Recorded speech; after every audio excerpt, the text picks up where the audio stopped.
Governor McCrory on Triad Today.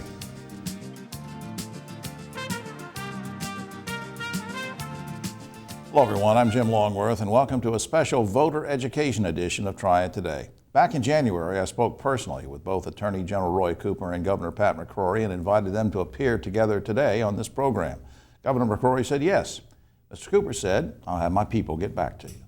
Over the intervening months, I sent over a half dozen emails and made as many phone calls to Mr. Cooper's representatives, reminding them of today's program, and each time the reply was, we'll get back to you. Finally, I pressed the issue, and 2 weeks ago I received an email saying that Mr. Cooper would not participate. Now, I'll let you draw your own conclusions as to why Mr. Cooper refused our invitation, but I can assure you that after giving him 10 months' notice, his absence here today is not due to a conflict on his schedule. Regardless, I'll spend the next half hour speaking with the one candidate who cared enough to actually show up and discuss the issues that concern all of us. Seated next to me now is the Honorable Pat McCrory, Governor of North Carolina. Welcome, Governor. Thanks for having me. I appreciate it. I Good to would see have you. loved to have Mr. Cooper here because we've had 3 debates and I've enjoyed all 3 debates. Well, I know you have, and maybe that's why he's not here. Yeah, we wanted actually about 4 or 5 more debates. I accepted every single debate, but because I'm so tired of campaigns being determined by 30-second TV ads, which usually mislead people and misinform people. Ads and media reports that come in later. Let's start with the economy for a few minutes and then we'll get to some other things. Recap for us what was going on 4 years ago when you took office and where we are now. Well, 4 years ago, North Carolina had the 5th highest unemployment rate in the country. We're about 9.4% unemployment. We were losing jobs right and left. We were even losing jobs to South Carolina. Back then. It can't get worse than that. Yeah. And we also owed the federal government $2.6 billion for unemployment that we borrowed from the federal government. I didn't know that until I became governor. And then we had a $500 million misforecast on Medicaid spending. We had the highest income tax and corporate tax in the Southeast, and government was very, very inefficient. So I walked into a situation where not only did we have to lead change, we had to become change agents. And you know, when you become a change agent, you step on toes of both the right and the left, and I was kind of an outsider coming in because, you know, I didn't get my pedigree that you usually have in Raleigh. I wasn't Attorney General, I wasn't Lieutenant Governor. Right, you were mayor of Charlotte for 14 Mayor of Charlotte, years. which, Yeah. you know, people go, what the heck's that? So even among my own Republicans, I was an outsider. But I surrounded myself with very smart people, other outsiders, and we became problem solvers, and we strategized, and we've made a heck of a lot of positive change in 3 years, and the results speak for themselves. We paid off the $2.6 billion in debt for unemployment, and now I'm glad to report as of 2 weeks ago, we have $2 billion in reserves for unemployment. So if we have another recession, we don't have to tax businesses. You'll be ready for it. We're ready for it. And now, in fact, even with the storms, I'm waiving some unemployment rules and procedures, and guess what money we do that with? You've got $2 billion in reserves. Absolutely. Before we go to break, I want to mention something I was reading. The median average income has risen nationwide by 7%. That's supposed to be the big thing that people on the right and the left say, well, if you want to see how a candidate's doing, median average income. Right. Nationwide, 7%. You've got it up 20%. Right. How come we never hear about that? Because the other side, Roy Cooper, keeps changing the subject to other social issues, or he goes, you know, I've talked to some people who say they're working harder and longer than ever before. No, the issue is they're working now. They were not working 4 years ago, they're working now. Right. So that's politics, and what I try to talk is the facts, not the rhetoric. 30 seconds, very quickly. Would you like to see NAFTA repealed and TPP defeated? I think it needs to be changed, no doubt about it. I think it's been bad for North Carolina for the past 30 years, especially the Triad. Right. Yeah, it was devastating. Lots of jobs lost. We will pick up with this and much more when we come back. Hey, this job looks perfect. It says you need people skills? Check. Driver's license? Check. And a high school diploma. You got one of those, right?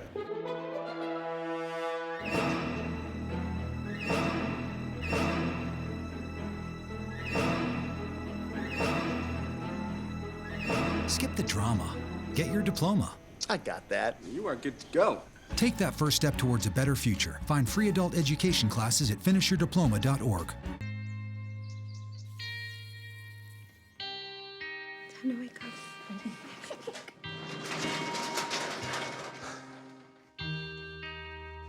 I've got a job to do today. I've got a job to do today. Don't forget, you've got a job to do today.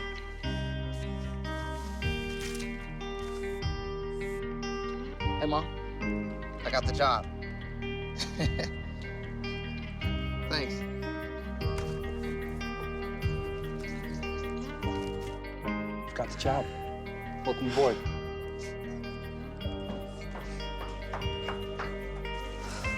Have a good first day at work, Mom. Your donations to Goodwill fund job training programs right in your community. Feels good to start fresh, right? Sure does. And like that, you're a job creator.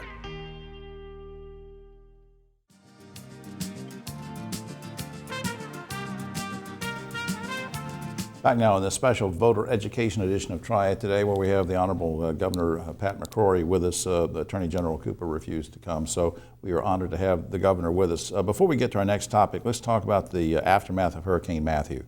Give us an update on what happened, the destruction, and what you're doing to help. Well, the storm was totally unexpected. All the experts said it'd go out at Charleston, but the good news is my team made some very good calls where they recommended that I make good calls. I just followed their lead and get the credit for it. But my team said, keep the resources spread out across the state just in case this thing turns. Right. We almost moved all the resources to the southeast. And Mike Sprayberry, my emergency operations director, it was one of the best appointments I've ever made. He said, keep someone in Kinston. Keep some of our guard in Kinston. Keep some in Whiteville. Keep some in Williamston. Really smart. And it just worked out. The storm went up to Fayetteville, total flooding in And Fayetteville. you just came back from, before we taped this show, as a matter of fact, we're taping on Wednesday, October 26th, for the record. You just got back in from where, Kinston? Kinston, yeah. We just opened up a store that had been closed for 10 days, but I also saw a lot of houses that were totally destroyed, people looking for homes in Kinston and Princeville and Goldsboro, along every major river basin. All that water, which landed in Fayetteville and Raleigh on that evening, where we still played football games, by the way, which was wrong. Yeah. I haven't said this out loud, but we canceled football games due to social issues, but a hurricane. Yeah, I know. We lost some people coming back from that game. Well, I know, and the thing is, the hurricane was devastating. And a quick question on that, and then I want to move on to something else. And that is, you had this large rainy day fund built up, which Roy Cooper and others said that was crazy. You shouldn't have put all that money into a rainy day fund. Helped out, didn't it? A week before the hurricane, Roy was actually, a week or two before the hurricane, Roy was in Lumberton and gave a speech in all places Lumberton, which was hit the hardest, right, one of the poorest areas of the state. And he gave a speech saying the governor put too much in the rainy day fund. He should have spent the money on teacher pay raises, infrastructure. No, that's exactly what we shouldn't have done. Yeah. But during campaign season, people like to make Fortunately, promises. you had that money because now you're able to help. You're able to help people. Now let's go to HB2. I want you to give me a recap. Give me like a 2-minute recap, and here's what I want you to include in there. What forced the state to act? What kind of deadlines did Mayor Roberts put you under? What was your involvement in crafting HB2? Did you try at any time to reach a compromise? Where do we stand now? Sure. Well, it started with a group called the HRC, Human Rights Campaign, very, very powerful national group, convinced Mayor Roberts and helped her get elected to pass a mandate on all private sector entities that have public facilities, restrooms, locker room, showers, a mandate that they must recognize gender identity or gender expression. In other words, a man who thinks he's a woman would be allowed to use the woman's shower. Right, which we never really had a problem with before because nobody knew. No one talked about it. So they do the ordinance. By the way, the ordinance, most people don't know this. If you didn't do the ordinance, you could get a $500 fine or a 30-day jail sentence. Great. City But this was unconstitutional, right? Is that what forced the... It should have been, the Attorney General should have declared it unconstitutional and intervened immediately. But he refused to do it because he was in the pocket and doing fundraisers with the mayor at that time too. Now the ordinance though overreached the power of the city council in Charlotte anyway, and you didn't even call the General Assembly into session. No, I begged the mayor not to do it. I wrote them a letter on the day. He said, you're trying to find a solution to a problem that doesn't exist. Look, I'm going to be careful how I word this. Did the Attorney General, did the Mayor of Charlotte, anybody sort of, I mean, was there any kind of collusion here to say we're going to put the governor between a constitutional rock and a political hard place? This national campaign came to North Carolina for only one reason. It was called the governor's race and the presidential. Let me tell you what friends of mine say. A lot of money. When I say, look, the governor didn't have anything to do with writing this, he says, yeah, but Jim, he shouldn't have signed it. There's my question quickly. Why didn't you just say, I'm not signing this? Because if I wouldn't have signed it, there's 15 or 20 days, I forget the exact rules, the law was going to go into effect in Charlotte within 8 days. If I didn't sign it, the law would have gone into effect. I'm not going to allow an ordinance threatening a jail sentence to someone who doesn't recognize gender identity, a whole new definition of man and woman or boy and girl in our schools too. Right. Now when I did sign it, I said there are portions of this bill I don't like, and I've changed almost every portion of those bills. I reinstated the courts for discrimination, which was wrong for my legislature to do, and I stated as such, but I got it changed. Got no credit. The liberal media. And you tried to keep them from doing this. And I did a executive order prohibiting any types of discrimination based on sexual orientation or hiring or firing. Let me. I was going to ask this when we talk about education, but let me get this in now, since you mentioned schools. Real quick, before I run prisons too. The next governor will run prisons. I've now got male prisoners who want to be transferred to the female prison. Yeah, well, I won't even comment on that. Now, but the president issued 13,000 letters to school superintendents a few months ago and said, you better make these accommodations for transgender students, or we're going to cut off your federal funds. Right. Now, the courts have stayed that for a while, but suppose that goes into effect in January, or something happens that goes into effect. What's your crystal ball say? Will parents pull their kids out of school, go to private schools or homeschool? Will local school boards say, we don't want your federal funds? Universities too. Or will they buckle under and say, we'll take the federal funds? What do you think is going to happen? It'll go to the Supreme Court. That's why this presidential election is important too. But most people don't even know that. You know that. Most people don't know the Justice Department. This started in Charlotte and Houston, Texas. That's everywhere. And now the Obama administration has put in order. But 21 other states have joined North Carolina. But they only came after you because you're so good looking. That's I don't know what it's they because think. I have hair that looks like you. Yeah, well, they might come after me next. Now, as governor, you can't repeal HB 2, so how does this get resolved? You don't have the power to just repeal it. What happens? No. Most likely what I see, the Supreme Court will determine the definition of gender. It's really a federal issue.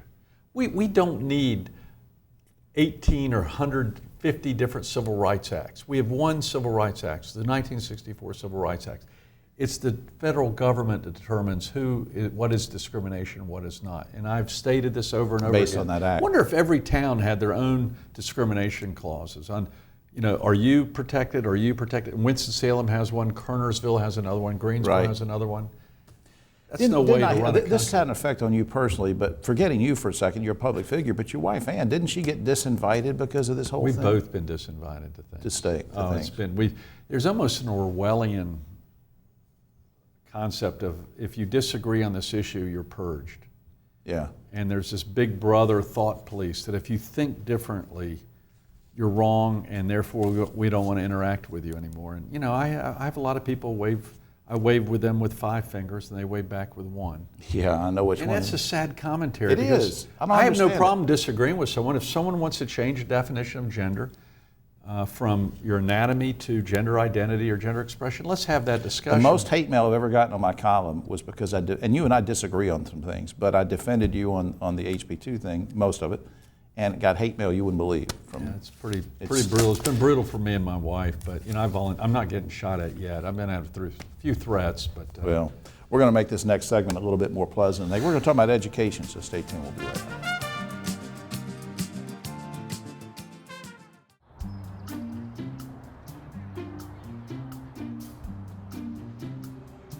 Don't worry, 74 people were picked before me in the NFL draft. To fight childhood obesity, United Way and the NFL are helping kids play at least 60 minutes a day. Okay, time for the team obstacle course. Yay! What this place needs is more healthy kids. To get involved or donate, go to unitedway.org/play60. Now I get it. Why is Connor having trouble focusing in school? Having trouble finding Connor's middle school? Would you like directions? No, why is Connor having trouble focusing in school? Finding lowest airfare to Istanbul. No, I'm tired of fighting with him over homework. Home Walk Restaurant. Need a review? No, I need help. He's very smart, but his mind wanders. He's disorganized. I think I understand. Oh, good. French fries. Finding best potatoes. No! Russet. Fingerling. Yukon Gold. Why don't you understand me? Sorry, I was trying to show how Connor feels every day. Frustrating, isn't it? Redirecting to understood.org. For the 1 in 5 kids with learning and attention issues, this is what life can feel like. Explore understood.org, a free online resource about learning and attention issues, designed to help your child thrive in school and in life. Understood.org, because understanding is everything. Back now on this special voter education edition of Try It Today. In case you just tuned in, our special guest for the entire half hour is Governor Pat McCrory. We invited Attorney General Roy Cooper. He declined, but we are honored to have the Governor of North Carolina. We are continuing with our discussion. This time, Governor, let's turn and talk about education. You were criticized in one of the debates with Roy Cooper. He said, yeah, we're 41st in the nation in teacher pay. Yeah. And I'm sitting there watching and said, 40, I'm trying to do the math, and I thought, wait a minute, there's something else to this. And you came back and said, we were 48th when I got elected. And next year we'll be 33, 34 based upon the policies that we passed in the last 3 months. Did he just not do math well, or? No, he's misleading the public. And he's been told that by even the liberal newspapers saying, you know, red light or whatever they call it. But if you repeat something enough, and that's what the teachers union does, where Pat McCrory has North Carolina 41st in the nation. Yeah, from 48 to 41st. Came up 7 points. Down to 32. It'll be at 32. Yeah. And you know, it's hard to fight that though. If he's got 3 times more money than I do, so. Despite the gains that you've made, though, let's talk about teacher retention. Sure. Because there's no doubt that even though you were making great strides in giving raises to teachers, trying to up salaries and doing things like that, still Virginia and other the states were trying to recruit teachers out from under us, young teachers and veteran teachers. Yeah. And I've moderated some local debates with mayors and school board candidates and whatever, and they sort of throw their hands up and say, what are we going to do to retain our teachers, keep them from being stolen from us? Well, actually, the numbers are different there, too. We've lost 1,000 teachers to other states, and we gained 2,000 teachers from other states. I didn't know that. No one knows that. We repeat it over and over again, but the commercials say we've lost over 1,000 teachers to other states. What it didn't say was part 2, we gained 2,000 teachers. That's a net gain of 1,000 teachers that we recruited from other states coming to North Carolina. You know, this has nothing to do with anything except you mentioned TV ads a couple times. I floated an idea in my column a couple years ago that there ought to be a federal fine for anybody knowingly putting false information in a TV ad, like a $100,000 fine. No, he put accurate information, he just didn't complete the sentence. And well, once a grammar problem. Once it's up there, it's there for, and people believe it, and the media keeps repeating it too. Let's talk about something. You were on the show earlier this year when we were pushing for, and you got it successfully passed, was the Connecting C bond. It was a $2 billion bond. Yeah. I was just amazed because you had Democrats coming from everywhere. We had, you know, your former opponent, the Honorable Walter Dalton, drove from like 3 hours. Who was a tougher debate than Roy Cooper. Yeah, and you all were like this, you know, and then he drove all the way, like 3 hours here to be here to support what you were doing. I mean, a great bipartisan effort. It passed.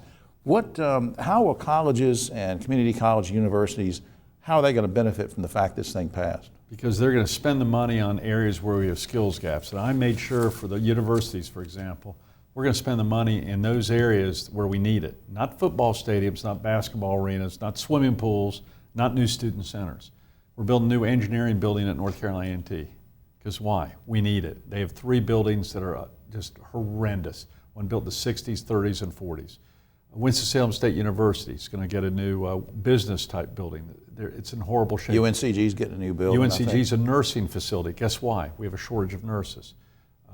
Appalachian State, nursing and science facility. Western Carolina, a science lab. The Western Carolina lab, my lab at Ragsdale High School in Guilford County was in better shape 30 years ago than the Western Carolina lab. And the bond helping and the chancellor knows that. He doesn't mind me No, saying I know. And the bond package also helped shore up some much needed facilities to help community college and National Guard. And our state parks. State parks. Our National Guard facilities, in fact, one in High Point was an embarrassment, built in the 1940s or 50s. It couldn't even fit in our new equipment.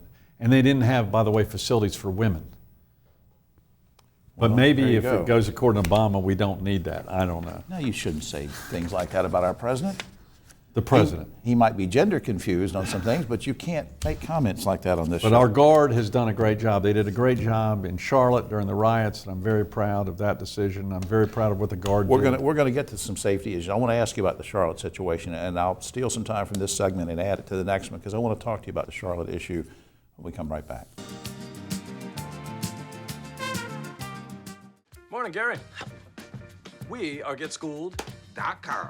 You want a college education, don't you? Gary, financial aid forms. Biology homework, G. What? Picking a college, man. You and us go together like tacos and Tuesday. And I love tacos. There's a shelter pet who wants to meet you. Meet one today. Visit theshelterpetproject.org. Adopt.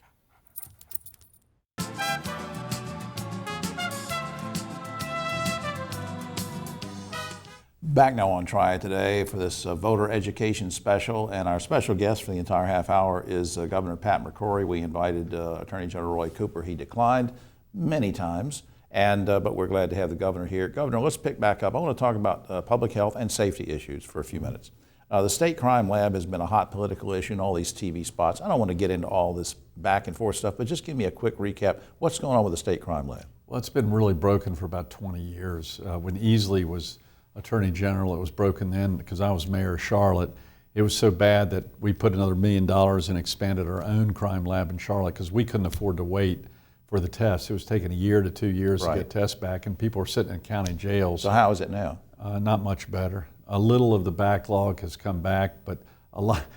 In a commercial, Mr. Cooper says he's eliminated the backlog. No, all he did was contract it out. Now the backlog's just not in the office, but it's somewhere else backlog. Yeah. All right, let's get to the crisis in Charlotte. You were mayor there for like 14 years. 14 years. And thanks in part to what you were doing down there, it became and I'm not just making this up, I mean, you can look it up, it's a model police department. It has diverse hiring, it has community policing, all the great things everybody says you need to have.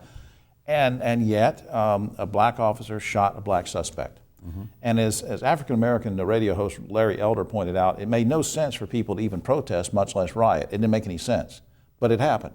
Now, Black Lives Matter has a great noble purpose, but do you think that the way they protested and the way the media covered everything exacerbated that? Oh, absolutely. In fact, if you talk to anyone outside of North Carolina, they probably think 3,000 protesters came. It was 300. We never had over 300 protesters, but among those 300, we probably had 50 or 60 anarchists.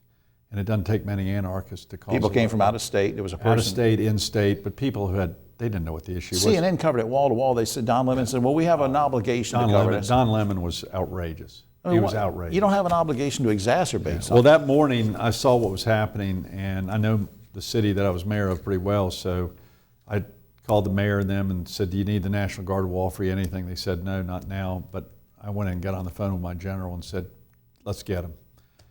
Because you can't just snap your fingers and get the National Guard. Right. So you came under fire for, in the aftermath of that, for putting restrictions on the release of body cam footage. Mm-hmm. As I understand it, correct me if I'm wrong, you didn't say it can't be released. No. You put restrictions on it. Now, why did you put any restrictions on it? Because we have to protect not only the rights of the public's right to know, but we have to protect the constitutional rights of the victim and also the constitutional rights of the person being investigated for a murder, which includes the police officer. A police officer does not lose their constitutional rights because they have a badge on. And a judge should make that decision, not Don Lemon with CNN, not the mayor of Charlotte, not the governor of North Carolina or the DA. Let a judge, an independent judge, determine, okay, if we release this video, how does that jeopardize a jury? How does that jeopardize the evidence? How does that jeopardize community relations? Let an independent arbiter. But you can see it in court. They can make their determination. Oh, absolutely. In fact, you could maybe get the video still within 3 or 4 days. It also says the family gets to see the video. Family gets to see it. Now let me turn to some health issues. The big thing, I want to go back to this Duke Energy coal ash pond leaks that affected especially the Dan River. There was a letter that went out from the state earlier this year, and the wording of it said something to the effect of the safety of the water is okay, it meets federal safety standards, you can drink the water. Was there anything in that letter that misled anybody? Did people drink unsafe water? Absolutely not. In fact, it's the same standards that President Obama promotes in Winston-Salem, High Point, and Greensboro. in the triad. It's those same water standards that we follow. And again, that's another kind of third-party super PAC that's promoting this controversy. And it's a very sad commentary on how we're misleading the people about the safety of our water. But you used to work for Duke Energy, so people were making a connection. Well, maybe he's going to go easy on Duke no Energy. doubt about it. In fact, I worked for Duke Energy 8 years ago. I have no pension. I have no health insurance. I have nothing. But my opponent, actually, Roy Cooper, he and Beverly Perdue, both endorsed by my boss at the time, didn't endorse me. When I left the company, they didn't endorse me for governor. So they let me get endorsed this straight. Beverly Perdue. The people that dump the pollution out are endorsing your opponent. Yeah. They did endorse my opponent, and not only that, they gave $10 million to the Democratic Party, and it has yet to be paid back. Wow. Do you favor putting a cap on health insurance premiums? And please say yes. I'll tell you what we need to do. We need to get rid of Obamacare. And how we do that. Yeah, but those premiums were higher before then. You know that. No, they're much higher now. I know they are. I mean, but they are exploding. And sadly, my opponent was a big advocate of Obamacare. I challenged Obamacare by myself without the help of the Attorney General. And I joined 30 other states, or 21, I forget the number. And we lost in a 4-4-1 decision. It's disastrous. I'd like to have our own, I'd like a program which goes across state lines and has competition. We need it. We need it. We'll be back to wrap up in just a minute.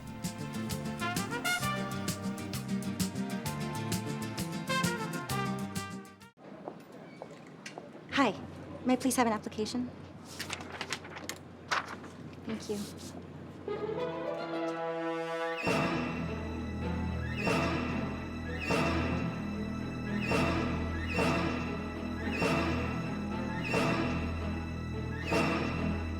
Skip the drama. Get your diploma. Okay. Take that first step towards a better future. Find free adult education classes at finishyourdiploma.org. Back now as we wrap up on this special voter education edition of Try It Today with our special guest, Governor Pat McCrory. Governor, a couple quick things. Voter ID law will not be in effect for November 8th. Are you still thinking there might be some voter fraud without it? I think we're foolish to think that no one will try voter fraud. I don't think it'll be to the degree that it will impact the election, hopefully, but voter ID being rejected, and when it's in 33 other states, was purely a political move by the Richmond court. Yeah. And sadly, my Attorney General, who's my opponent, raised money. While defending photo ID, he sent out fundraising cards criticizing photo IDs. Any lawyer who'd do that would be fired. Well, as Gomer Pyle used to say, what a dumb thing to do. Now, do we need a shorter election season, do you think? The Brits have a month. I'd love a shorter election system. Makes sense. With a lot of debates. A lot of debates. A lot of debates. 30-day window, that's what we need. I want to give you a chance to, I don't know, Brian, what camera should he look into? I want to give him a chance just to look. You want to look over there? Look in that camera for about a minute, minute and a half. Just look? Just direct, well, no, you got to Just say look? something. No, don't just look, because that would look different. But just look in there and tell folks at home, without me getting in the middle of it, no question, just tell why you should be reelected. Well, I should be reelected because of leadership. And now more than ever, our country, our state needs leadership. Leadership that's willing to make the tough decisions. And I made the tough decisions 4 years ago when I became the 74th governor of the United States of America, of North Carolina. And the fact of the matter is, we had the 5th highest unemployment rate. We owed $2.6 billion to the federal government. Teachers had not gotten pay raises in 5 years. The list goes on and on and on. We fix those problems, and we continue to have a great vision for the future to improve our roads, to improve our mental health system, and to also lower the cost of our universities for our kids. That's what leadership is all about, is successful results, not rhetoric. Thank you, Governor. I appreciate you doing the program. Thank you very much. Appreciate the opportunity. It's an honor to be governor, too. Well, we're glad to have you. And that's it for this special voter education edition of Try It Today. But if you'd like more information about Governor McCrory and his campaign, I invite you to visit his website. I think it's patmccrory.com. You can find out things. And for all of us here at Try It Today, I'm Jim Longworth. We'll see you next week.